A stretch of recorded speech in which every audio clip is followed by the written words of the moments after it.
Hello, hello, hello. It's Lisa Copeland. How are you, everybody? I'm like, what is today? Today is Thursday. And I'm having so much fun talking to local entrepreneurs that are good friends of mine in different areas that I know that have been affected either positively or negatively by this COVID virus. And number two, just to be able to introduce my friends who are entrepreneurs to my audience, to my people, because I think what we're going to learn from this whole thing is that we need to support small business. We need to support each other. And so today is no different. I've got my good friend, Chad Shields, the owner of Engage Vacations, on today. He is an entrepreneur right here from Austin, Texas, and is a travel agent to the stars. And many of my friends, Chad, welcome. Thank you so much for having me. I really appreciate it. Absolutely. Well, I know everybody, and I will tell you a funny story, and I bet you he tunes in any second. Last night, James and I were sitting around talking, and he said, do you think we need to book travel for summer? Like, do you think he's like, because he keeps getting all these emails, smoking deals and this and that. And I said, well, I don't know. I said, I didn't tell you this, and he's not on Facebook. I said, but I'm going to have Chad Shields on tomorrow on my show, and I'm going to talk to him about that, about, all these smoking deals that we're seeing in airfare, vacation packages. When you think we can travel again? Because I don't know about you, but I'm ready to get the heck out of Dodge, out of my house, be free again. So there's a difference between what I'm promoting and if someone comes to me and what I will look into for them and book. Okay. You really can't, and our agency specializes mostly in international travel. So we do a lot of Caribbean, Mexico, Europe, and there's going to be phases in which this will come back. We also do cruises, and that's another level of phase to come back. We have to talk about cruises specifically because everybody I know loves to cruise. And I feel like the cruise industry has maybe even gotten a raw deal. I don't know. So I definitely want to talk about that. So I have travel that we've booked since this all began for this summer. There's not really anywhere that you can go international, including like Mexico and the Caribbean, prior to around June 1st, just from the standpoint of flights starting back up again. Now, the hotels down there, especially the Allinclusive hotels, some have a May 15th reopening date, others June 1st. But the issue is going to be getting there. And so I think once certain aspects of our economy open back up and we see what, if any, effect that has, then the next level will be how do we work travel again? How do we fly? What screening is needed? So I personally have a vacation that was scheduled for June. It was pushed back to July. It's for my son's senior trip and his 18th birthday on one. Oh, you have a senior. Yeah, so we're hoping that that trip works out. And the big thing I'm telling people is, with any kind of travel, if we can get some level of cancel for any reason insurance, whether it's preferably 100%, but even at 75%, that takes away some of your risk on trying to take advantage of those deals that are out there right now. So I just had a friend text me and she said, ask him about quarantining coming in and out of the country. So she lives in Texas, wants to do a Mexico, just something, just to get the heck out of Dodge. Are there quarantine rules now? I know, like, even coming in from Louisiana, you have to quarantine, in New York, but obviously those are hot spots. So what are the quarantine rules on traveling in and out of the country? Or do you even know at this point? So we don't have all the guidelines on that yet. I think all of that will come out as the flights are rescheduled and they figure out how to make that work with the least amount of risk. Like, are they going to only sell half the plane? Are you going to have any kind of medical documentation before you get on the plane? Now, before everything shut down, cruises were requiring, some cruise lines, not all, were requiring guests, I believe it was over 65, to have a pre-medical screen done by their doctor. We could be in that kind of scenario, or it could just be open back up. And we're going to have to wait and see on that. My gut feeling is it's going to be very location based. So for instance, when the president shut down travel coming back from Europe, there could be also levels where you can come from there, but you're going to be quarantined for X number of days. And if it's not a hot spot, I don't think we'll see that. But if it is one, then it could be either banned or have that quarantine. So hopefully places like Mexico and the Caribbean, especially the Caribbean, that is more proactive with their public health, I think those are going to be safer to come back from than like if you wanted to go to Spain or Italy sometime this summer. Well, Tony D, a good friend of mine, is asking, what are your thoughts on traveling to England in September? It's very much a wait and see. As far I wouldn't because they're on total quarantine. Yeah, I would not book it as long as you can get some sort of protection on your vacation investment. I think more than ever we have to look at traveling especially leisure travel, as an investment hope that because I think having something on the calendar to look forward to when right now we don't have a lot to look forward to. Totally. I think there's a mental and emotional benefit to that, but you're investing in that, and not all types of travel have the option to have a cancel for any reason coverage. So you can almost always get 75%. You just have to ask yourself, am I willing to risk 25% of my trip to have that hope on the calendar? The other what is hope worth a lot nowadays? Yes. And the airlines, hotels, and cruise lines have all been very flexible, at least in my experience with the customers that I've helped, with rescheduling if the dates that you have don't work out. They're not all giving refunds. Right. The airlines have pushed into if you cancel the flight, you have to refund it. Some of the hotels, especially if they had non-refundable costs involved to get a special, a lot of deals involve non-refundable deposits or non-refundable totals.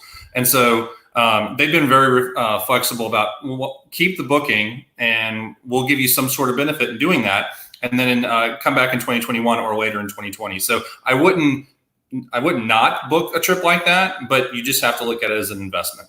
Right. No, I agree. So let's see what month are we in? We are almost at the end of April going into May. What would you tell people that are watching this who, they got kids again. They got kids through at least September. We know that. The governor has said that nobody's going back to school until at least September. What would you recommend? What would be a fun vacation? Can we go on vacation? So you'll have two schools of thought on this. And one is probably the easiest one is going to be doing something domestic this summer, beach rentals and things of that nature. My agency in particular doesn't do those. And it's something that we're having to look at as a way to diversify. We're very diversified in what we offer. The main thing that we don't are those beach rentals that people do through like a VRBO or, but I've even read that the VRBOs have closed down because they can't control and. Right. They have. And so I think that will be the easiest first thing to come back. If planning for myself, we already had and still have this cruise that's booked for July. It's out of California, and because it's out of California, I think it's more likely to cancel than ones out of Galveston or out of Florida that have more conservative governors that are more pro business and get the economy rolling again. So if that one cancels, our next step is going to be looking to what I'm recommending as the first thing for people to look at is Mexico and Caribbean all-inclusive vacations. They're usually on big spread out resorts, so it's easy to, for the most part of the day, social distance yourself while still having fun. Maybe avoid the swim up bar. If they have an a la carte breakfast, do that instead of a buffet. Right. The lower tier, super duper deal budget resorts typically only have buffets for breakfast and lunch. So you may want to up your game a little bit with the quality of resort that you go to and do one that is going to offer those a la carte options. And I think as the resorts reopen and so do the and so do cruise lines, I think they need to go to a employee serve buffet setup and not a guest serve themselves. I'm sorry. I will never do. I don't like buffets anyway. So I have done hundreds of cruises probably.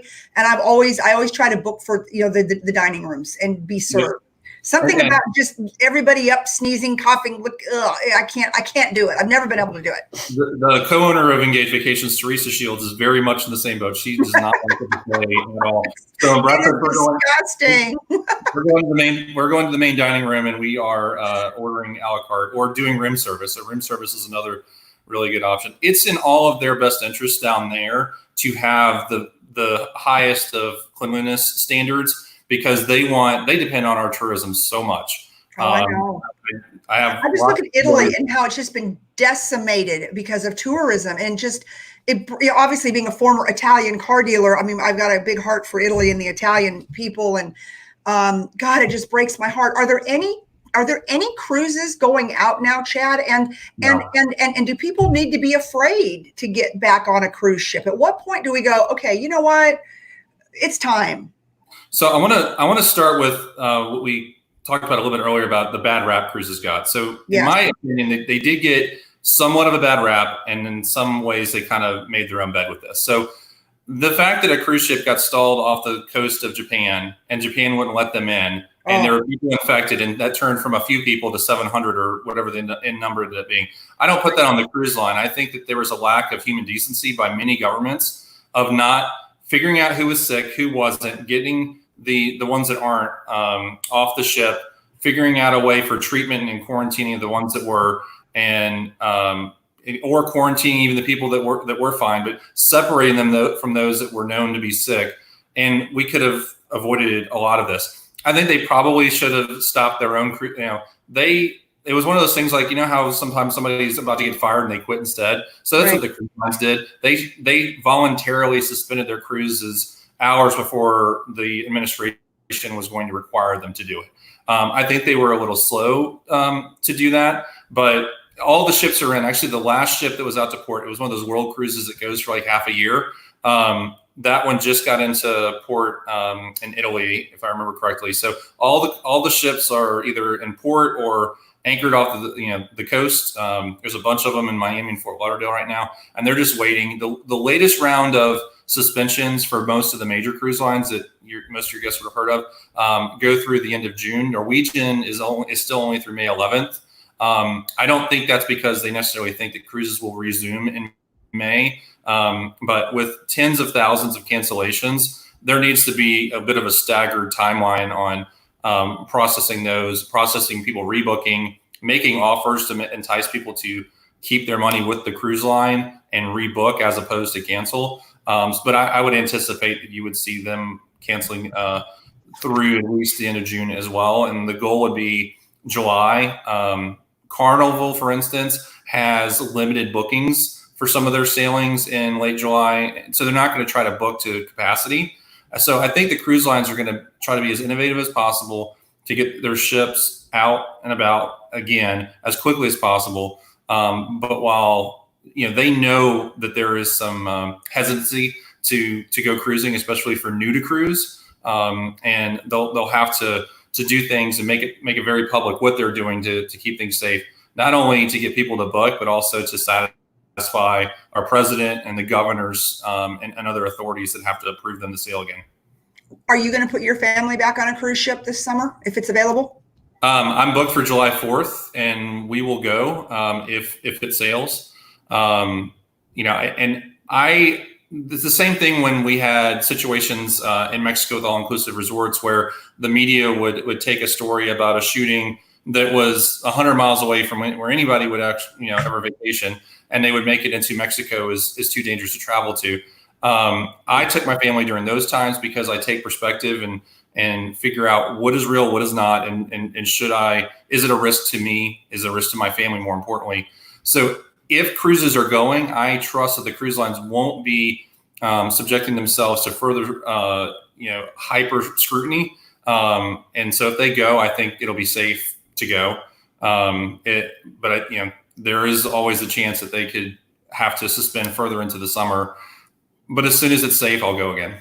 So Rob Walters is asking, Chad, is there any variance in Mexico destinations such as Cabo versus Playa once this opens up? Meaning, are all Mexico destinations at the same risk level from, say, further outbreaks, or are the resort layouts in certain regions more conducive, I think you meant to say conducive to social distancing? That's a good question, Rob.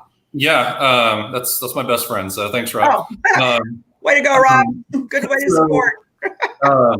So my thought is I would rather go to the Riviera Maya section south of Cancun, in or around Playa del Carmen, before I would go into Cancun or into, say, Puerto Vallarta. We were just there like a month and a half ago. So you're at the Grand Mayan, right? Yep. Remember, right? So very spread out, easy to avoid people compared to a more high-rise hotel setting where the footprint is small. I want the biggest footprint of a property that I can get. Right. And so that's the Riviera Maya. That's the areas outside of Puerto Vallarta and the areas outside of Cabo San Lucas. So I'm going to not push hotels that have small footprints that are in the cities that entice you to go out to shopping areas. High rises where you've got to be in elevators and things. Yeah, because whatever, we stayed at Rebecca Contreras's timeshare, and it was for Renee's birthday, and it was fabulous. And obviously it was before all of this. It was a couple months ago, but we could have been as spread out as we wanted to be. Yeah, so that's what I would suggest as the first type of trip to look at. And with all inclusive, you don't have to leave the resort. All your food and drinks are included. They're on site. There's quality control from the standpoint of the resorts. I'm definitely going to, even more than normal, narrow my recommendation of resort brands, because I know some do a much better job with cleanliness and quality of service. So there's just some that I'm going to trust more than others to keep me safe with the food and beverages. Well, we have all kinds of questions here. Janae LaCour, who I've known pretty much her whole life, she says, my family is booked on a non-refundable all-inclusive in Mexico in late July. What do you think the resort will do if the resort is open, but we can't get there on our flights? Also, what do you think the chances are that we're going in late July? So I'll answer the second question first. I think there's a pretty good chance that late July will happen for resorts. The first part of the question is very much dependent on how it was booked, and I understand the terms are saying non-refundable. So, for instance, I don't book anything directly with the hotel. I use partners like FunJet, Apple Vacations, GoGo, Vacation Express, and they all have had policies that have been very flexible in incremental time. So like right now through May or June, a lot of these bookings that I have, you can reschedule them. You're not getting a refund, but you can reschedule them. And May's turning into more of a refundable situation. So if they're open and you can't get there, or they're open and you choose not to go because of your concerns, it really just depends on the policy of that hotel and the supplier. So these are the things that I've been focusing on for my clients, is figuring out, is your situation one I can get your money back, or is the situation based on how we booked it that made complete sense at the time? Is this more of a reschedule for 2021 or late 2020 situation? Yeah, no, and I'm going to give you a huge shout out, because one of my best friends in the world Rebecca had a huge family trip booked to Italy, for their 30th wedding anniversary. And you worked diligently to get them refunds and to get them credits. And it was really, really, I know it was hard and it was tough to do. And so, that to me is the importance of having a travel agent, right? Because like if me, the consumer, were just to go to GoGo, whatever you just said, I'm not going to have that relationship with somebody there who's going to pick up the phone, say this. Like, I know the Contrerases have booked lots and lots and lots of cruises with you. Yeah. And so, because they love to cruise as a family. And so, they have you to be able to go to get on the phone. And it's crazy, because it costs the same to have an agent or not have an agent. But so many people get wrapped up in, well, I'm just going to do this myself. And I'm like, you're dumb, because you don't have that inside track. You don't have that inside relationship. And I can tell you, I've had many conversations with Rebecca, just singing your praises, especially on that Italy trip, because that was a multi tens and thousands of dollar trip that could have been a financial disaster for her family, I think, if she would have tried to book it on her own. And then we come into a pandemic. So, yeah, we appreciate them so much, and we were able to get them rebooked for an all-inclusive in the Caribbean. So I'm hoping that trip can go off safely. But if it doesn't, it is, just for the record, she just told us the other night she thinks it is. We're like, how are you going to get there? Okay. we just talked as well within the last couple of days. So we're hopeful that trip can happen, and if it doesn't, then I'll work again to get them rescheduled on something that they'll be really excited about, because it is a milestone trip that they're going on. So our customers don't pay more to use us. I don't charge fees. Some agencies do. Some engagement fees to know that you're serious. We've chosen not to. We have almost all of our businesses through either personal relationships or one level referrals. So we either know our customers or they know someone that has used us.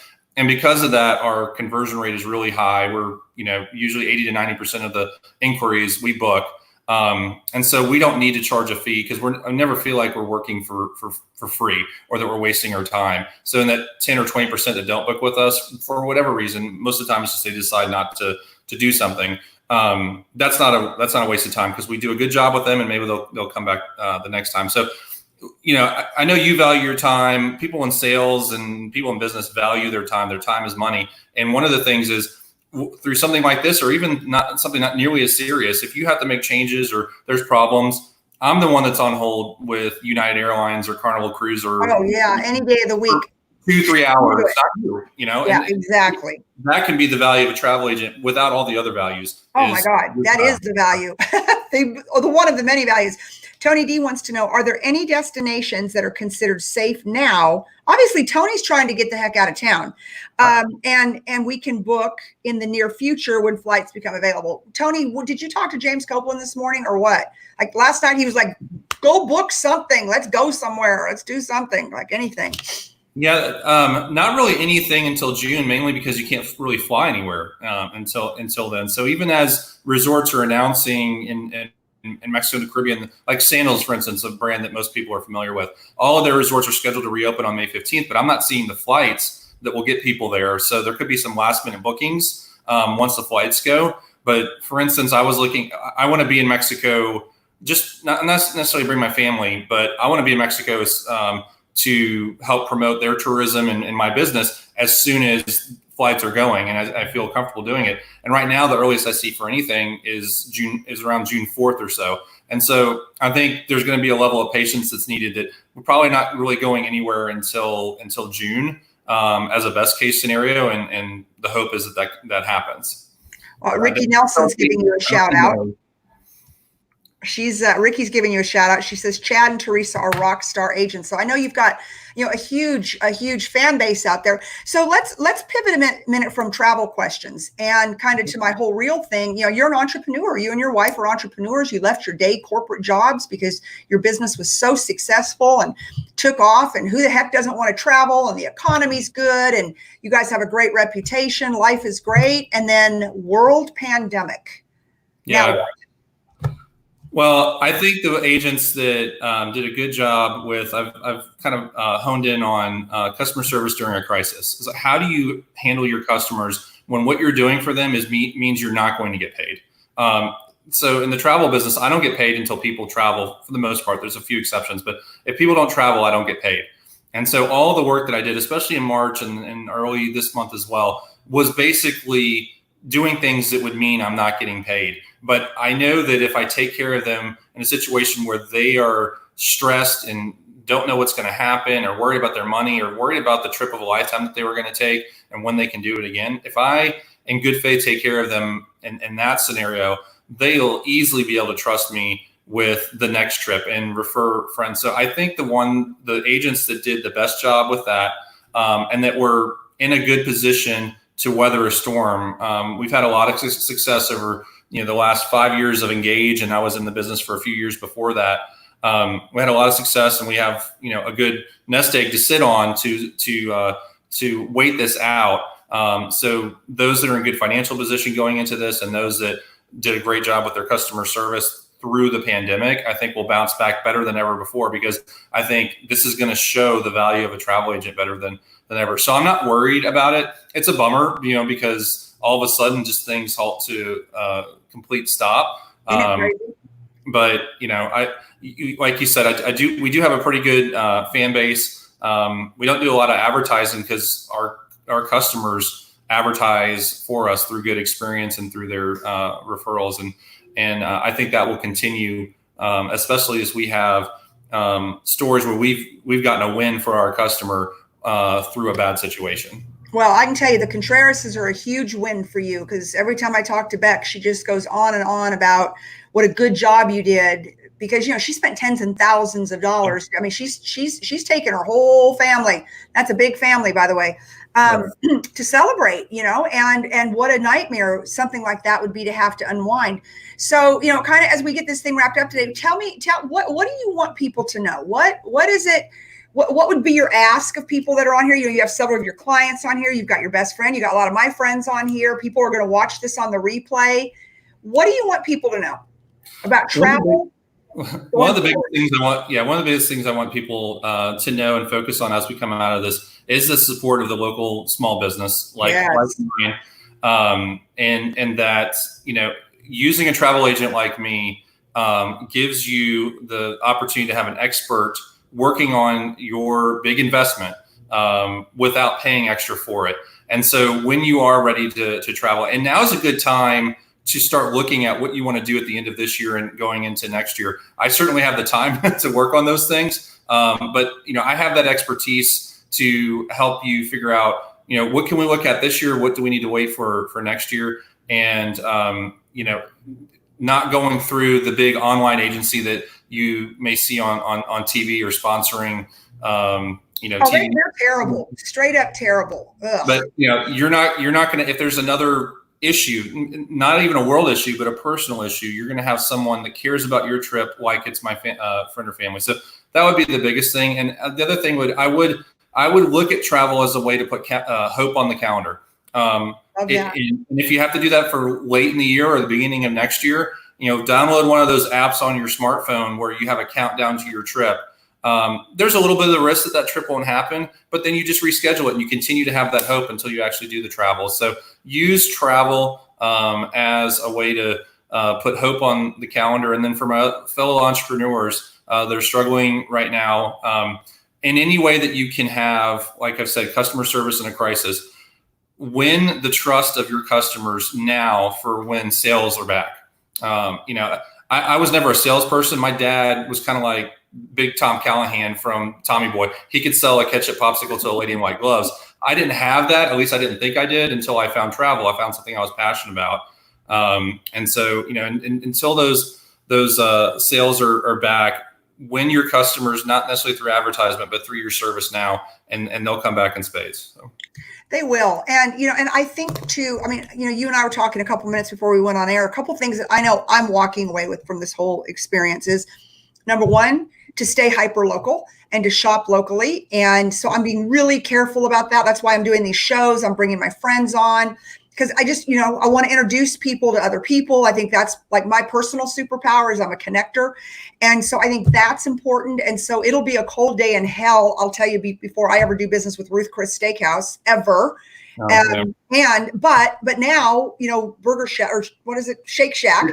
I'm like, okay, well, you know what? I'm not really a big cheeseburger gal and milkshake, but I'm going to do I'm going to promote them. I'm going to do business with them. I'm one of the people that didn't get my PPP process because of the bigger loans going to the front of the front of the line. It opened back up. Yesterday. So, but on the first round, a lot of that money, the bigger loans went first, and I think we're going to definitely look at local banking too, because they were in most cases better stewards and better, they just took care of the little guy a little bit better. Well, I can tell you, we did get it, and it was our banker that reached out to us and said, "Hey, I want to get you guys in the lineup." And that's Affiliated Bank, Bill Romans. And if you want an intro chat, I'll get you to him. Great guy, and just took care of us, right? And so, because we're in an essential industry, and stuff happens. And so, shop local banks, local travel agents. And so Sylvia's saying need contact info for Chad and Teresa. We love to travel, and we can use an expert to assist us. So what's the way to contact you? So I'm going to type it in the comments, everybody. Through our website, and it has all the information on who we are and what types of travel we book. But Engage, ENGAGE, vacations with an S at the end.com. So engagevacations.com. We have a Facebook page just under Engage Vacations, or you can find me on Facebook, Chad Shields. Is that right up on there? That is correct. So that's our website, and it has a contact us page, has my phone number on there, and be happy to chat or through email, talk about the types of travel that you like and when it's safe to, or when we anticipate we could start looking at that type of travel again and get something on the calendar for you. Can we get a good deal if we book it now, and knowing that we may have to reschedule? That's cool. Whatever, like you said, hope on the calendar, which I think is a brilliant strategy. Are we going to get a better deal now if we look to put something on the calendar for September, maybe August, something like that? The cruises for sure are better, and then in a lot of places, flights are less than they normally would be. And I always try to minimize the cost of someone's flight so that they can spend more money on the hotel. The hotel, if you get that extra $500 to spend in the hotel that you didn't spend on a flight, that can make the difference between the better view or in many cases the better property. So yes, there are definitely deals to be had. I'm kind of narrowing my who I do business with from a booking standpoint to ones that offer some level of cancel for any reason insurance. And so if you have that protection, which not only protects you for a pandemic like this, but in any reason, literally, getting a refund or in some cases vouchers for future travel, I think that's a smart way to go. And with the savings that you're getting right now for booking, that can pay for that insurance or more than pay for the insurance. So I always buy travel insurance. I think people who don't buy it are crazy. Anything can happen. And I got to tell you, Chad, I don't know that I've ever even had to use it, but just knowing I have it, it's like, I don't know. It's just like anything else. I get it for every trip I go on, and I have had to use it. And people think of insurance for mainly covering their cancellations, but that's not where you can have potential financial ruin. It's during the trip. If you have something medical, your personal health insurance probably doesn't travel with you to to other countries. And so if you have a major medical situation in another country, that can be tens and tens of thousands of dollars, which is way worse than a $5,000 trip that you would eat if you didn't have insurance and had to pay those costs. So we're big proponents of getting travel insurance, not only to protect your investment on that trip, but protect yourself against financial hardship if something happens while you're traveling. So definitely. But yeah, I say take advantage of those late summer and early fall deals that you can get. Just insure them so that if at some point the airlines, the hotels, and the cruise lines stop being as flexible as they are now, then you're still protected. They're being great. I'm proud of my partners with the airlines, the hotels, and cruise lines on how what they're doing for people. They're processing tens of thousands of cancellations or changes, and they're giving good bonuses to people that had a trip booked for say May or June, and instead of getting their money back, decide to rebook for a later date, like 25% extra cruise credit. So you can that's a deal. A balcony to a mini suite or something like that. Or like Carnival's giving $600 in onboard credit. There's your drink package paid for. So but if they do stop being that flexible, you have the insurance to cover you. So now's a great time to contact me to talk about second half of the year, I would say, travel. Okay, good. Well, thank you, Chad. I appreciate it. The website is up. It's engagevacations.com. And, reach out to Chad. Like, remember, everybody, and Chad, you can service people no matter where they live. Because we have people, sure. I see people from Austin on here. I see people from all over the country. Doesn't matter where they live, right? They can do business with you. Yes. My two other biggest markets besides Texas are randomly St. Louis and Buffalo, New York. So there you go. Anywhere in the country, we can help. And if it's the type of travel that we don't do, I'm a part of a host agency, which is a lot of small business owners like me that we kind of combine forces for working with these big companies. And I have many connections throughout the country that do some of the types of travel that maybe we don't, corporate business to business type travel and other things like that. So even if we're not the right person, we can get you to someone that we trust, and hopefully you would too. Oh, that's awesome. Well, Chad, thank you. Remember, everybody, we're all going to come out of this bigger, better, and stronger. But I think we're all refocused on who we spend our money with, how we spend our money. And we've got to support each other. So if you're looking to book a trip ever, I want you to contact my good friend, Chad and Teresa Shields at engagevacations.com. It's on the screen. And, it doesn't cost you anything to talk to Chad and dream and scheme. And I like what he said about putting hope on the calendar. All right, everybody, stay safe out there, and we'll see you soon. Thank you so much. Thank you. Thank you.